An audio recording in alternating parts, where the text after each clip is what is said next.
Tuhan, shalom Bapak Ibu Saudara. Shalom ya, puji Tuhan ya. Oke, pesan Tuhan yang akan kita dengar pada pagi hari ini ya. Pesan untuk saya Bapak Ibu dan Saudara. Pesannya adalah gini, merdeka dari hidup dalam kebohongan. Wow, merdeka dari hidup dalam kebohongan. Wah, kayaknya judulnya nggak enak sekali ya. Siapa yang bohong Pak gitu ya. Kita coba tangkap baik-baik ya. Tentang pesan ini. Cukup unik Bapak Ibu Saudara mengingatkan kita para anak-anak Tuhan untuk tidak hidup dalam kebohongan. Tapi apa sih yang dimaksud hidup dalam kebohongan ya? Nah, yang dimaksud hidup dalam kebohongan itu bukan berkata dusta. Bukan itu ya. Itu namanya jangan bohong gitu ya. Itu nggak boleh, firman Tuhan juga bilang. Tapi hidup dalam kebohongan bukan sekedar, makanya jangan salah membahas ya. Saya menjelaskan pertama kali di awal ini pesan Tuhan buat yang selanjutnya jangan bahas tentang dusta atau tentang bohong. Anak-anak nggak boleh bohong ya, bohong itu dosa. Nah, bukan itu, pesannya bukan itu ya.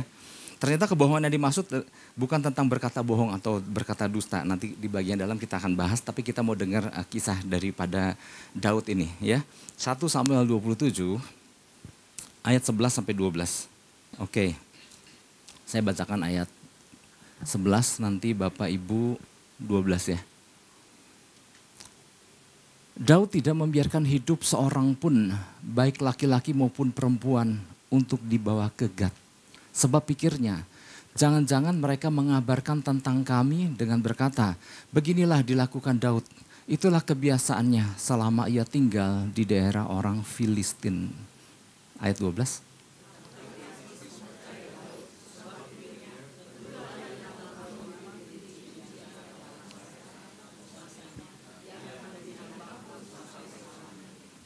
Nah, saya nggak tahu apakah Bapak Ibu Saudara pernah baca nggak kisah ini ya tentang Daud yang pergi ke Gat. Gat itu wilayah Filistin dan dia mengabdi kepada raja Gat yang bernama Akis. Ya, oke. Latar belakangnya adalah gini. Setelah sekian lama Daud berada dalam kejaran Saul ya. Ini jadi masa di mana Daud tuh dikejar-kejar Saul, mau dibunuh ya. Udah dekat, udah mau sampai, kabur. Maksudnya bisa meluputkan diri ya. Dikejar lagi hampir dapat, tapi Daud berhasil lolos. Tetapi kan hidup kayak gitu kan gak enak Bapak Ibu Saudara. Dikejar orang terus untuk dibunuh gitu ya, kan gak tenang. Maka apa yang dilakukan oleh Daud, dia memutuskan gini. Yang ngejar kan Saul nih, Raja Israel. Mendingan gua ke Filistin kata Daud. Maka pergilah Daud ke wilayah, salah satu wilayah Filistin yang bernama Gat. Gat itu kota asal Goliat, tapi saya nggak bahas itu. Dan rajanya bernama Akis. Ya. Jadi satu-satunya cara paling baik yang terpikir oleh Daud pada waktu itu adalah pergi menyembunyikan diri ke negeri orang Filistin tadi. Ya. Maka sudah pasti dirinya nggak akan dikejar-kejar sama Saul lagi. Itu pikirnya, ya kan? Masa sih Raja Israel sampai masuk ke wilayah musuh, kan Israel sama Filistin kan memang musuh itu kan. Masa sih Raja Saul sampai masuk ke Filistin demi untuk ngejar Daud kan gak mungkin. Ya, karena dia pasti akan berhadapan dengan Filistin. Nah, jadi apa yang dilakukan maka Daud bersama istrinya, Alkitab mencatat bersama istri-istrinya dan anak-anaknya, dan ke-600 anak buahnya, prajurit-prajuritnya Daud. Mereka masuk ke kota Gat dan menghadap kepada Raja Akis, Tuanku, izinkan kami tinggal di sini, gitu kurang lebih lah. Ya. Karena ternyata gini, Daud dengan Raja Akis ini bukan pertemuan yang pertama kali. Beberapa pasal sebelumnya kan Daud pernah pura-pura gila kan. Itu juga gara-gara dikejar-kejar terus sama Saul kan. Akhirnya dia sempat mampir ke Gat dan waduh daripada ditangkap mendingan pura-pura gila. Ya udah itu. Jadi artinya itu udah berlalu. Nah sekarang masuk pertemuan ini. Jadi Daud tuh sebenarnya pernah ketemu dengan Akis. Oke, saya nggak mau terlalu lama di situ. Nah Daud dan semua orangnya itu diterima Raja Akis untuk menetap di Gat ya. Ini orang-orang, jadi jangan pikir Daud, istri-istri, anak-anak dan 600. Enggak, 600-nya juga bersama istri dan anak-anaknya. Jadi ini jumlah besar. yang dibawa sama Daud itu, ya. Nah, karena jumlah Daud dan orang-orangnya cukup banyak ini, maka Daud secara khusus minta kepada Akis Raja Gat itu, Tuanku gimana daripada bikin susah nyesek, udah aja minta wilayah, sedikit wilayah lah untuk kami tinggal. Maka dikasihlah wilayah bernama Siklak. Nah, jadi kalau kita pernah mendengar kisah dan kita sering bahas Daud di Siklak, awal mula kenapa Daud bisa ada di Siklak adalah waktu dia datang kepada raja orang Filistin, kemudian minta, udah dah tempatkan kami khusus lah gitu. Akhirnya dikasihlah Siklak dan tinggallah Daud bersama keluarga dan keluarga besar daripada prajurit-prajuritnya di Siklak. Nah, Alkitab mencatat nih di pasal ini 1 Samuel 27, lama Daud berada di Siklak atau di wilayah Filistin ini 1 tahun 4 bulan. Ya. Nah, setelah akhirnya Saul dapat kabar bahwa Daud dan anak buahnya ada di daerah Filistin, maka Daud di situ dikatakan Alkitab mencatat udah nggak ngejar-ngejar lagi, ya nggak mungkin nerobos ke sana gitu kan. Nah, Bapak Ibu Saudara, meskipun tampaknya Daud ini, nah di sini nih tangkap baik-baik ya, meskipun tampaknya Daud mengabdi kepada Raja Akis, Raja Filistin nih, di mana Daud seolah-olah berperang kan, waktu Daud datang mengabdi kan dia datang dengan prajuritnya kan, artinya dia siap membela Filistin. Nah, apa yang dilakukan Daud? Daud memang pergi berperang. Tetapi yang dikalahkan adalah bukannya bangsa Israel tetapi bangsa-bangsa lain. Di situ ditulis ada bangsa Gesur, ada bangsa Girsi, ada bangsa Amalek yang diperangi oleh Daud. Ya. Kesannya kan kayak baik kan gitu ya. Tetapi di mata Akis pun Daud terlihat aktif berperang gitu ya. Jadi di mata orang Filistin, Daud nih, wah dia benar-benar ngabdi sama Filistin. Nah, hanya saja waktu Daud berperang melawan bangsa-bangsa yang tadi saya sebutkan, selesai berperang kan biasanya bawa tawanan kan. Biasa kan yang gak bersalah, bukan yang gak bersalah, bangsa wanita, anak-anak kecil, orang-orang lemah kan biasanya ya udah waktu pulang dari perang biasa dibawa tuh sebagai jarahan. Orang-orang itu berserta harta benda. Tetapi kali ini sama Daud setiap berperang selalu dibabat habis, gak ada bekas. Kenapa? Supaya orang ini gak buka mulut sama Raja Akis. Supaya gak bilang, ternyata Daud itu yang bukan Israel Tuanku yang diperangi. Dia perangi bangsa-bangsa lain gitu. Nah jadi bisa dibayangkan Daud menutupi itu. Dengan cara apa? Dihabisi semua orang-orang yang dia perangi. Ya. Nah, kehidupan yang dijalani Daud ini, Bapak Ibu Saudara, dan orang-orangnya ini bukan kehidupan yang nyaman. Tadi dikatakan berapa lama tinggal di sana? 1 tahun 4 bulan. Wah luar biasa, berarti nyantet banget ya. 1 tahun 4 bulan, Daud tinggal hidup di dalam kepura-puraan. Seolah-olah kayak mengabdi, tapi gak mengabdi. Tetapi dibilang berpihak pada Israel, dia ada di Filistin. Dan cukup lama 1 tahun 4 bulan, Daud menjalani kehidupan yang seperti itu. Ya, ini bukan menjalani satu kehidupan yang nyaman. Ya, Bapak Ibu Saudara, meskipun Daud nggak berkhianat terhadap bangsanya sendiri, tapi ruang gerak Daud menjadi sangat terbatas. Banyak kebohongan yang harus ia tutup-tutupi di situ. Ya, belum lagi keberadaan Daud yang berpihak kepada Raja Akis, ini dicurigai sama raja-raja Filistin yang lain. Kan Filistin tuh banyak kan wilayah-wilayah. Ada Raja Gat, ada raja apa daripada orang wilayah Filistin. Raja-raja yang lain udah bilang sama Akis, hati-hati loh miara Daud nih gitu ya.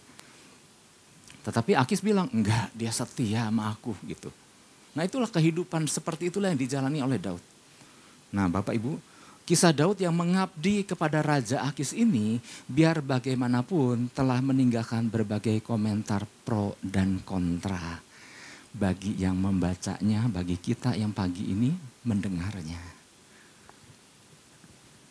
Nanti kalau misalnya besok di Komsel ada pertanyaan, jangan marah tuh. Ya. Kalau besok ada pertanyaan di Komsel, Aduh sampai lupa. Kalau besok ada pertanyaan di Komsel, siapa yang pro dengan tindakan Daud seperti ini dan siapa yang kontra? Pasti ada yang pro sama Daud, nggak salah kok dia mah. Tapi ada juga yang kontra, tapi kan dia mengabdi kepada raja orang Filistin. Nah itu akhirnya ada pro dan kontra.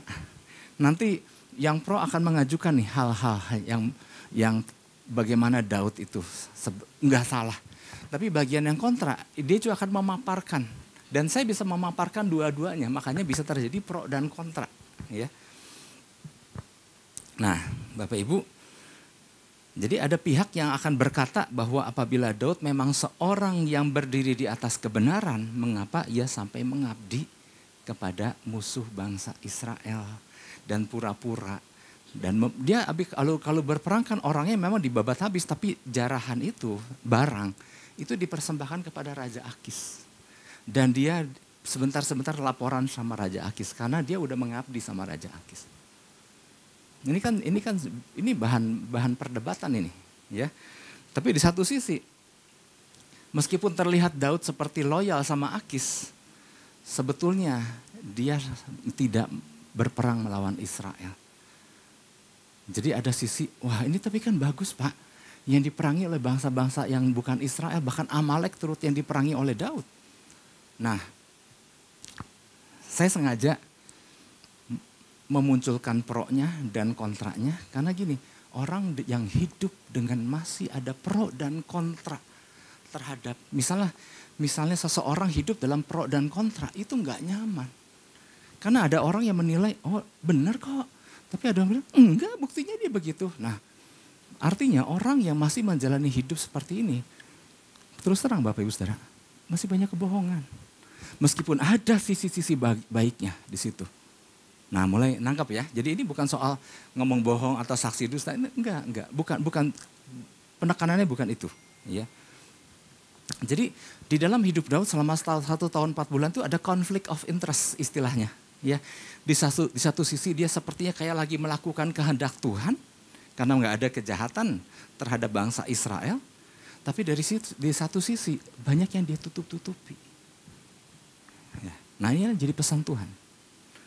Ini jadi pesan Tuhan bahwa cara hidup yang dijalani oleh orang percaya harus terus tetap terang benderang. Tetap apa?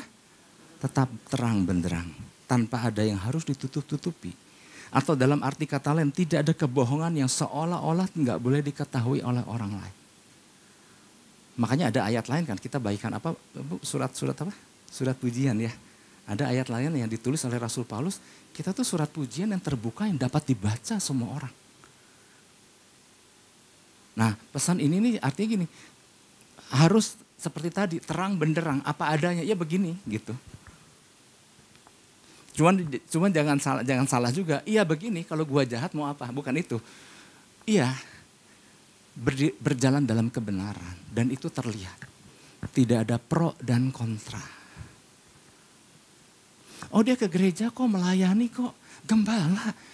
Tapi kan hidupnya kan ngaco loh. Nah itu kan bukan yang terang benderang seperti itu. Ya. Karena makna kebohongan yang dimaksud bukan tentang soal berkata dusta. Itu lain pembahasan. Ya. Gaya hidup orang percaya seperti model gaya kisah Daud di Gad yang 1 tahun 4 bulan ini akan terus menimbulkan pro dan kontra dalam hidupnya. Di mana pihak yang berkepentingan merasa apa yang dilakukan adalah benar. Jadi kalau orang hidup yang seperti tadi, ada pro dan kontranya, dia merasa enggak kok baik-baik aja. Tapi ada orang dari kacamata lain yang melihat enggak, engkau enggak lagi baik-baik aja. Karena si yang merasa baik-baik aja juga tadi dikatakan ada yang dia tutup-tutupi. Seperti Daud tadi kan ada yang dia tutup-tutupi. Orangnya gue babat semua ini. Termasuk bayi-bayinya, termasuk wanita-wanita, termasuk orang tua. Dia habisi semua untuk kepentingan dia. Supaya jangan buka mulut. Oke, lanjut ya. Nah oleh sebab itu beberapa hal yang perlu kita pahami. Untuk mengatasi kebohongan, baik yang disadari maupun yang tidak sadari. Mungkin ada orang yang menjalani tidak disadari, bisa aja, bisa. tapi juga ada yang disadari. Ya, gimana nih caranya jadinya? Yang pertama, bersedia untuk memeriksa ulang bagian-bagian yang masih menimbulkan pro dan kontra dan menyandingkannya dengan kebenaran. Ya, ketika firman ini, pesan ini disampaikan, ini artinya buat setiap kita, termasuk saya. Ya, bersedia untuk memeriksa ulang bagian-bagian yang masih menimbulkan pro dan kontra dan menyandingkannya dengan kebenaran. Saya baca lagi 1 Samuel 27 ayat 11 yang udah terpampang. Daud tidak membiarkan hidup seorang pun, baik laki-laki maupun perempuan, untuk dibawa ke Gat. Yang tadi ini yang dia perangi nih. Jadi dia gak bawa tawanan. Sebab pikirnya jangan-jangan mereka mengabarkan tentang kami dengan berkata, beginilah dilakukan Daud. Itulah kebiasaannya selama ia tinggal di daerah orang Filistin. Bapak Ibu Saudara, seperti yang tadi saya sudah sampaikan, kebohongan yang dimaksud itu bukan tentang seseorang berkata dusta, itu lain pembahasan. Namun salah satunya adalah yang disebut kebohongan adalah gini, suatu tindakan untuk menutupi bagian yang buruk supaya bagian yang buruk terlihat jadi baik. Nah, itu kebohongan itu. Hidup dalam kebohongan. Nutupin yang buruk sebetulnya gini, mestinya yang buruk kan jangan ditutupi. Mestinya yang buruk kan diperbaiki. Yang buruk mestinya diapain? Diperbaiki. Jangan ditutupi. Ya. Nah, disebut kebohongan karena tindakan untuk menutupi bagian yang buruk supaya bagian yang buruk terlihat menjadi baik. Ya. Nah, inilah yang dilakukan Daud pada waktu itu. Ya. Adalah benar bahwa ia berperang melawan orang Gesur, betul. Itu kan bangsa-bangsa yang harus ditumpas, ya. Bangsa Gesur, tadi Girsi dan orang Amalek itu memang harus ditumpas. Makanya Daud keluar dari ketika dia bilang lapor ke Raja Akis mau berperang, nah bangsa-bangsa ini yang dia tumpas sebetulnya, ya. Nah, itu memang musuhnya bangsa Israel. Namun motivasi Daud menumpas itu adalah untuk menutupi rahasia supaya dirinya jangan dibongkar. Jadi dia berperang dengan bangsa-bangsa ini bukan untuk membela kehormatan Tuhan, tapi demi untuk dirinya supaya jangan kebongkar kalau dia lagi nyamar ke Akis itu, berpura-pura. Ya, karena selama itu di mata Raja Akis, Daud itu seolah-olah sedang melawan Israel. Makanya Akis senang nih, wah bagus Daud, engkau bantu aku lawan itu Israel. Ya. Nah, cukup lama tuh Daud melakukan, tadi dikatakan 1 tahun 4 bulan. Artinya bukan waktu yang sebentar Daud menyadari bahwa ia bertempur dan menghabisi nyawa bangsa-bangsa yang tadi, ya. Bukan semata-mata membela kehormatan, ya. Nah, bagian ini masih merupakan pembahasan yang menimbulkan pro dan kontra yang tadi itu, ya. Bukan hanya pro dan kontra kita sebagai pembaca dan pendengar, ya. Tapi juga ini bisa menjadi pro dan kontra antara bangsa Israel dengan bangsa Filistin. Di antara orang Filistin sendiri, ada yang gak setuju dengan tindakan Akis. Akis, lu gak boleh dong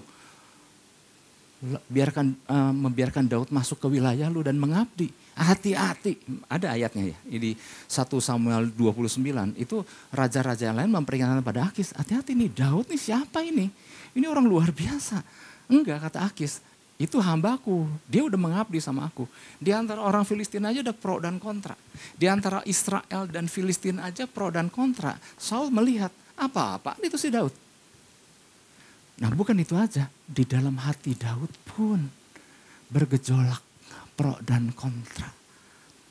Aduh, kayak gak enak nih melakukan gini. Tapi habis gimana, daripada dikejar, mau dibunuh, ada pro dan kontra. Nah, Bapak Ibu Saudara, pro dan kontra ini adalah suatu wilayah di mana sangat mudah bagi seseorang untuk memutuskan dengan baik apabila orang tersebut berada dalam kondisi rohani yang baik atau rohani yang sehat. Orang yang rohaninya baik, pro dan kontra bisa terjadi nggak bisa, tetapi dia dengan mudah memutuskan, oh nggak boleh begini. Tapi kalau orang yang rohaninya lagi drop, kemudian masuk wilayah pro dan kontra. Dia cenderung apa? Melakukan yang mana? Enggak apa-apa.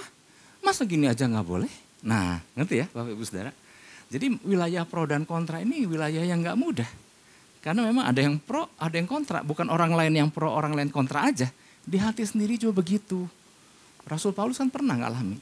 Dia tahu apa yang buruk yang jangan dia lakukan, tetapi dia lakukan dulu ya, masa-masa dulu awal. Ada gejolak, ada peperangan lah istilahnya, ya. Sekali waktu, nih Daud ya, contoh lagi di dalam kondisi rohaninya lagi fit. Saya pernah bahas juga. Waktu Daud masa-masa dikejar sama Saul kan, betul-betul kan dia, makanya gini, kadang-kadang keadaan kita waktu di dalam banyak tantangan, banyak pergumulan, sebetulnya itulah masa di mana kita dekat sama Tuhan. Tapi jangan lagi masa pergumulan aja dekat ya, lagi udah gak ada pergumulan juga tetap harus dekat, katakan amin. Tetapi waktu Daud dikejar-kejar, benar-benar dia berseru sama Tuhan. Benar-benar dekat banget. Kenapa? Dia butuh sekali pertolongan Tuhan. Maka waktu Daud suatu hari bersembunyi dalam sebuah gua, Saul yang lagi mengejar Daud itu masuk juga gua yang sama kan. Pernah dia ada di dalam, bersama-sama di dalam gua, tapi karena Daud bersembunyi di dalam, jadi Saul gak tahu kalau Daud itu ada di dalam. Karena dingin mungkin di dalam gua, mules juga nih perut. Ya. Maka Alkitab mencatat buang hajatlah Saul. Waktu Saul buang hajat, Daud yang lagi bersembunyi bersama anak buahnya kan. Anak buahnya bilang, bos sikat, bunuh. Dia mati kau jadi raja gitu. Tapi seorang yang kondisi rohaninya baik seperti Daud ini bilang, gak mungkin, jangan. Bukan gitu caranya. Ya, jangan musik orang yang diurapi Tuhan. Jadi apa yang dilakukan Daud? Maka Daud untuk ngasih tahu ke Saul nih sebetulnya kalau dia mau bunuh tuh bisa. Maka apa yang dilakukan Daud? Dia ambil pisau dan kemudian punca jubah Saulnya dia potong ujungnya dikit. Alkitab mencatat waktu Saul memotong ujung jubahnya Saul, gemeteran loh. Aduh, apalagi disuruh bunuh gak mungkin. Potong ujung jubahnya aja kayaknya gak tega. Dia sangat hormat sama Saul. Maka waktu Saul selesai buang hajat keluar, Daud dari belakang nyusulkan, tuanku Saul. Kalau tadi hamba mau bunuh itu bisa, ini buktinya, ini ujung jubahmu. Tapi aku gak mau bunuh orang yang diurapi Tuhan. Oh ini keren banget. Ya. Tapi ketika sebagai perbandingan, tetapi ketika Daud suatu hari jadi raja buat bangsa Israel. Singkat cerita, suatu hari kelak dia jadi raja. Ada musim berperang. Di mana raja-raja seharusnya berperang untuk memperluas wilayah. Tetapi Daud memutuskan diam di istana. Ya. Diam di istana, jalan-jalan, menikmati kemenangan. Dan kemudian sampailah di soto istana, dia lihat ada perempuan lagi mandi kan, kisah Batsheba. Maka apa yang dilakukan Daud? Nah ini rohani Daud nih lagi kurang fit. Ya. Mestinya berperang, dia gak berperang. Makanya waktu dilihat perempuan lagi mandi, dia naksir, tolong bawa itu perempuan ke atas. Nah proses sampai perempuan Batsheba itu ke atas, sampai dia tiduri, sampai Batsheba hamil, itu prosesnya panjang itu. Adakah sesuatu yang mengingatkan Daud gak boleh gitu loh. Alarm di dalam diri Saul itu seolah-olah kayak padam. Nah, jadi di sini kita bisa melihat Bapak Ibu, jadi orang yang rohaninya baik menghadapi pro dan kontra itu dia sangat begitu mudah untuk mengambil keputusan. Makanya nasihat saya cuma gini, peliharalah rohani kita untuk tetap selalu baik. Yang mau katakan amin. Kenapa? Kalau rohani lagi gak baik dan terus dibiarkan gak baik. Diingatkan sama gembala pun bisa marah loh. Padahal tujuannya baik untuk mengingatkan, gak gampang. Kalau rohani lagi drop, diingatkan kebenaran. Itu gak gampang. Ya. Diingatkan yang benar aja bisa marah. Gitu. Nah Bapak Ibu, sekiranya ada bagian-bagian dalam kehidupan kita. Sekiranya ada bagian-bagian dalam hidup kita yang masuk wilayah pro dan kontra di dalam kehidupan kita. Artinya ada wilayah yang kita tahu bahwa ada yang gak beres nih. Tapi yang satu bilang, misalnya pasangan. Yang satu bilang, gak apa-apa begini. Tapi yang satu bilang, kayaknya gak boleh loh kita begini. Karena firman Tuhan kan gak ngajarkan begitu. Tapi yang satu bilang, gak apa-apa. Kalau aku mau gini mau apa gitu kan. Nah itu pro dan kontra kan wilayah itu kan. Enak gak hidup di dalam rumah tangga yang pro dan kontra di dalam berbagai wilayah itu gak enak. Maka poin yang pertama adalah gini, bersedia untuk memeriksa ulang bagian-bagian yang masih menimbulkan pro dan kontra dan menyandingkannya dengan kebenaran. Dan saya bilang enggak mudah pula. Kecuali yuk kita duduk baik-baik yuk. Firman Tuhan bilang apa sih tentang hal ini. Contohnya bisa apa aja ya. Kalau ada wilayah ini jangan didiamkan begitu aja. Ambil waktu untuk merenungkannya. Ambil waktu untuk mendiskusikannya dengan hati-hati. Ya. Perlu waktu untuk menyandingkan dengan apa kata firman Tuhan tentang hal itu. Ya. Dan ingat perlu rohani yang baik untuk membicarakannya. Itulah sebabnya Bapak Ibu Saudara kita perlu orang lain. Kadang-kadang di tengah pro dan kontra yang gak ada ujungnya. Kita perlu minta pendapat orang lain. Yang sehat rohaninya. Untuk dimintakan pendapat. Karena gini, jangan didiamkan. Daud ada di wilayah itu 1 tahun 4 bulan. Dia gak nyaman. Tapi itu yang dia masuk dalam kategori tahu kebenaran. Tapi dia gak melakukan apa-apa. Hidup dalam kebohongan di situ. Ya. Oke, itu yang pertama. Bersedia untuk memeriksa ulang bagian-bagian yang masih menimbulkan pro dan kontra. Dan menyandingkannya dengan kebenaran. Yang kedua, bersedia untuk menelanjangi kegelapan. Jangan biarkan musuh merasa puas dengan tindakan kita.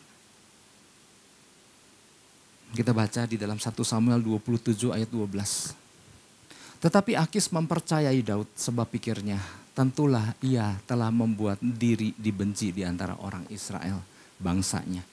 Ia akan menjadi hambaku sampai selamanya. Ini Akis lah ngomong. Dia puas banget dengan apa yang dilakukan oleh Daud. Siapa Akis yang tadi saya bilang? Raja orang Filistin, musuhnya bangsa Israel. Bangsa yang Tuhan gak suka.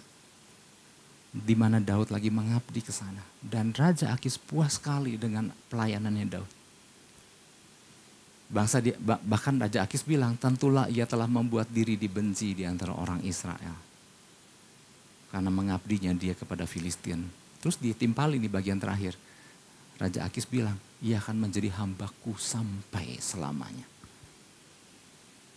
Saudara bayangkan kalau sampai ada musuh puas sekali dengan tindakan kita.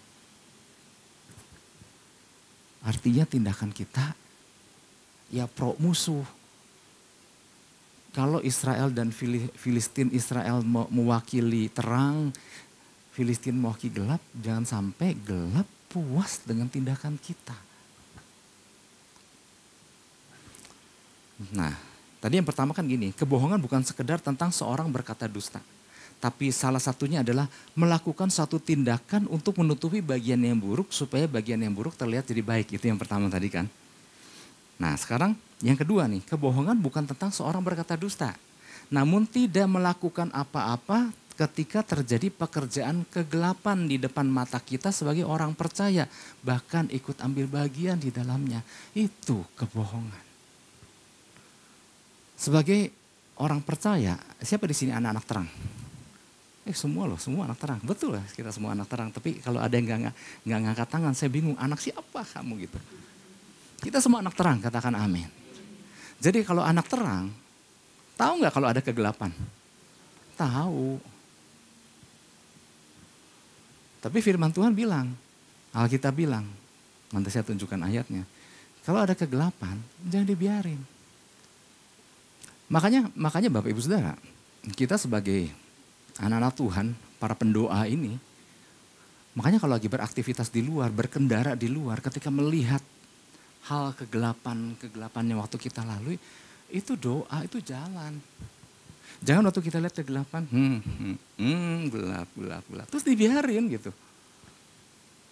Dan gak melakukan apa-apa, minimal melalui tindakan doa kita. Ada peperangan rohani waktu ngelihat ada kegelapan sedang terjadi. Ada wilayah-wilayah, ada tempat-tempat yang penuh dengan kegelapan. Lakukan sesuatu di situ. Karena tugas si anak Tuhan, si anak terang ini adalah apa? Menelanjangi kegelapan. Ya.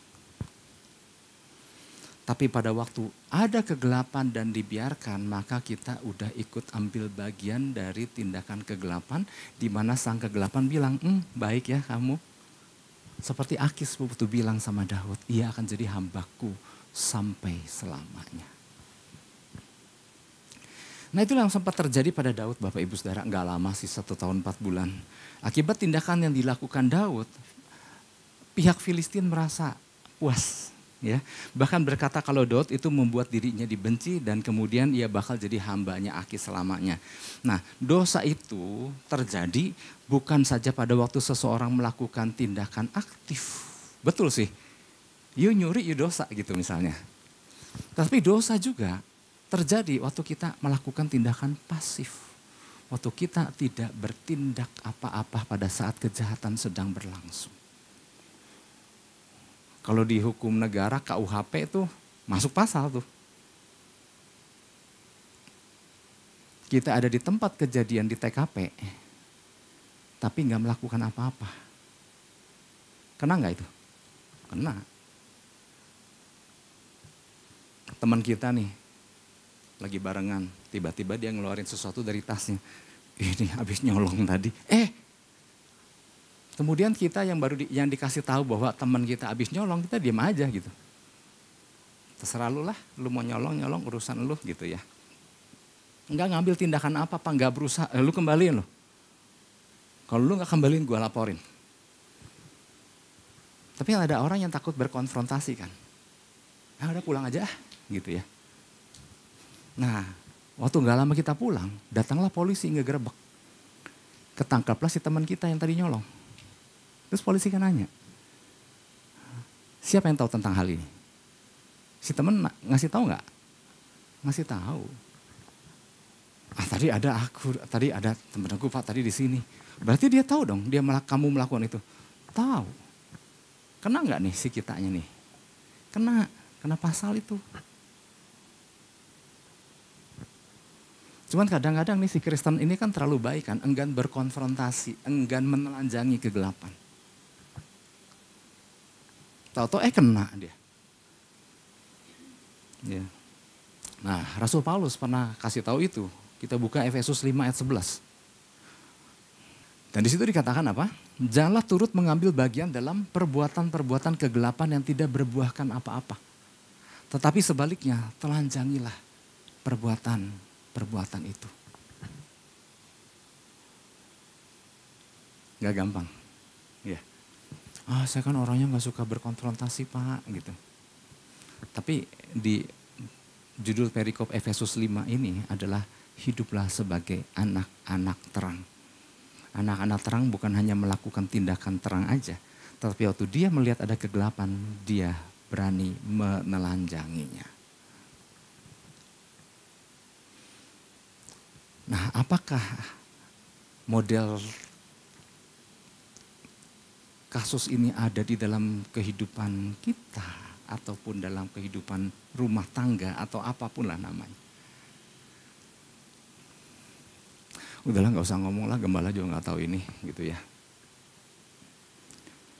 Dan kita berusaha menutup-nutupi. Dan tampil terlihat baik, padahal lagi gak baik-baik saja. Bagian kita adalah gini, di poin yang kedua ini. Bersedia untuk menelanjangi. Kita gak bisa lama-lama nih kayak begini nih, kita harus beresin nih. Kita harus beberes nih, kita harus selesaikan ini. Supaya kita pulih. Perlu sebuah keputusan besar dalam hidup kita. Yang ngerti katakan amin. Ya, meskipun susah Pak. Nah Bapak Ibu Saudara, Tuhan tuh sayang sama Daud. Maka Daud tuh perlu disadarkan apa yang dia lakukan. Ini pro dan kontra nih. Pasti nantinya ada yang pro Daud, ada yang pro Akis. Ada yang pro Daud, ada yang kontra dengan tindakan Daud. Tapi hidup dengan penuh dengan pro dan kontra itu nggak baik. Maka Tuhan karena sayang sama Daud, maka Daud perlu diingatkan. Daud perlu keluar dari wilayah itu. Maka yang terjadi adalah 1 Samuel 30 ketika Siklak terbakar. Nah makanya Bapak Ibu Saudara, kalau sampai ada Daud mengalami Siklak sampai terbakar, istrinya dijarah, anak-anaknya dijarah, seluruh harta bendanya dijarah, itu peristiwa Siklak. Jangan buru-buru nyalahin Tuhan. Kalau kita tahu latar belakangnya, itu karena Tuhan sayang banget sama Daud. Daud, engkau harus keluar dari Siklak, jangan hidup kayak begitu lagi. Dan disitulah awal mula Daud datang sama Tuhan. Minta petunjuk, Tuhan apa yang harus aku lakukan.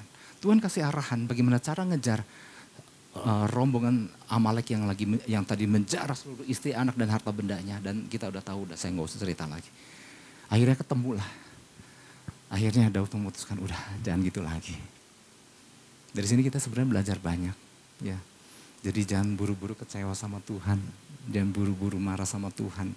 Peristiwa Siklak itu, jangan bilang, ya Amalek kok bisa jarah Daud sih. Kadang-kadang kan kalau cuma baca ayat itu aja kan, seolah-olah kan kayak Daud, ya banyak celah tuh gitu ya. Penghakiman demi penghakiman, enggak. Kalau kita tahu ceritanya, karena Tuhan sayang sama Daud. Yang ngerti katakan amin.